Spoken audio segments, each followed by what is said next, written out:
32 నిండు ప్రాణాలను బలి తీసుకున్న కాళేశ్వరి బస్సు ప్రమాదంపై మరో 2 రోజుల్లో దర్యాప్తు అధికారులు ప్రభుత్వానికి నివేదిక సమర్పించబోతున్నారు. ఆ నివేదికలో ఏముందన్నది ఇప్పుడు అంతటా ఆసక్తిగా మారింది. కాళేశ్వరి యాజమాన్యం, డ్రైవర్ నిర్లక్ష్యమే కారణమని ఇప్పటికే ప్రాథమిక విచారణలో తేల్చిన నేపథ్యంలో పూర్తి స్థాయి నివేదికలో ఏం తేల్చబోతున్నారో సస్పెన్స్ గా మారింది.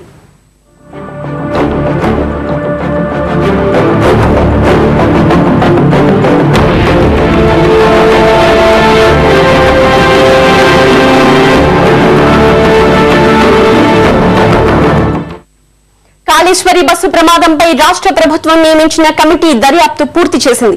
ఇందుకోసం మహారాష్ట్రలోని నల్దుర్గ్ వద్ద ప్రమాద ఘటనా స్థలానికి వెళ్లి పరిశీలించింది. రవాణా శాఖ జాయింట్ ట్రాన్స్పోర్ట్ కమిషనర్ వెంకటేశ్వర్లు నేతృత్వంలోని కమిటీ మరో 2 రోజుల్లోనే నివేదికని ప్రభుత్వానికి సమర్పించనుంది. ప్రమాదం జరిగిన రోజే హెలికాప్టర్లో ఘటనా స్థలానికి వెళ్లిన అధికారులు కేసు దర్యాప్తు కోసం రెండోసారి నల్దుర్గ్ వెళ్లారు. అక్కడ ఆసుపత్రిలో చికిత్స పొందుతున్న కొద్ది మంది బాధితులతో మాట్లాడి వివరాలు సేకరించారు. ఇప్పటికే మహారాష్ట్రలోని ఉస్మానాబాద్ లో పోలీసులు కేసు నమోదు చేసి బస్సు డ్రైవర్లను అరెస్ట్ చేశారు. ఈ నేపథ్యంలో పోలీసులు అరెస్ట్ చేసిన డ్రైవర్లను దర్యాప్తు బృందం ప్రశ్నించింది. ప్రమాదానికి గురైన బస్సుని పరిశీలించిన దర్యాప్తు బృందం ప్రమాదానికి డ్రైవర్ అప్రమత్తంగా లేకపోవడం, నిర్లక్ష్యంగా ఉండడమే కారణమని తేల్చినట్టు సమాచారం. అంతేకాదు 2 రోజుల్లో కాళేశ్వరి యాజమాన్యాన్ని కూడా ప్రశ్నించనున్నారు.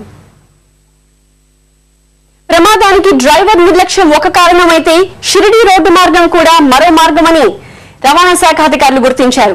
అక్కడి నేషనల్ హైవే పెట్రోలింగ్ పోలీసుల నుంచి సమాచారం సేకరించిన రవాణా శాఖ అధికారులు సింగిల్ రోడ్డు కావడం, రోడ్ మెయింటెనెన్స్ కూడా సరిగ్గా లేదని గుర్తించారు. అంతేకాక అక్కడి రవాణా శాఖ అధికారులు కనీసం ఈ రోడ్లో ఎన్ని ప్రమాదాలు జరిగాయో కూడా రికార్డులు మెయింటైన్ చేయడం లేదని తేల్చారు. ప్రమాదం తర్వాత 32 మంది చనిపోయి మరికొంతమంది చావు బతుకుల్లో ఉన్న సమయంలో కూడా కాళేశ్వరి యాజమాన్యం స్పందించలేదనే విషయాన్ని రిపోర్టులో నివేదించనున్నట్టు తెలుస్తోంది. ప్రమాదం జరిగిన 5 రోజుల వరకు కాళేశ్వరి యాజమాన్యం రవాణా శాఖకి అందుబాటులో లేదని దర్యాప్తు అధికారులు ప్రభుత్వానికి నివేదించబోతున్నారు.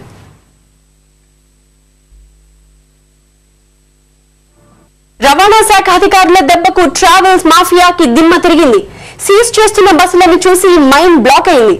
నిన్నటిదాకా ఇష్టారాజ్యంగా వ్యవహరించిన ప్రైవేట్ ట్రావెల్స్ మాఫియా ఇప్పుడు రోడ్డు మీదకి బస్సులు తీయాలంటేనే భయపడుతోంది.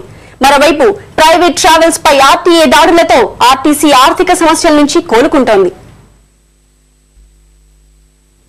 నిన్నటిదాకా ఇష్టారాజ్యంగా చెలరేగిపోయిన ట్రావెల్స్ మాఫియాకి ఆర్టీఏ అధికారులు చెక్ పెట్టారు. నిబంధనలకు విరుద్ధంగా తిరుగుతున్న 233 ప్రైవేట్ బస్సులను సీజ్ చేసి ఆర్టీఏ కార్యాలయాలకు తరలించారు. లాబింగ్ తో బస్సులను వెనక్కి రప్పించుకోవచ్చు అనుకున్న ట్రావెల్ మాఫియా ప్రయత్నాలు ఫలించలేదు. కోట్లాది రూపాయల ఆదాయానికి బ్రేక్ పడింది. ఏం చేయాలో అర్థం కాక వివిధ రూట్లలో తిరిగే 700కి పైగా బస్సులను తమ గ్యారేజ్లలోనే ఉంచేస్తున్నారు. కేవలం 200 బస్సులు మాత్రమే తిప్పుతున్నారు.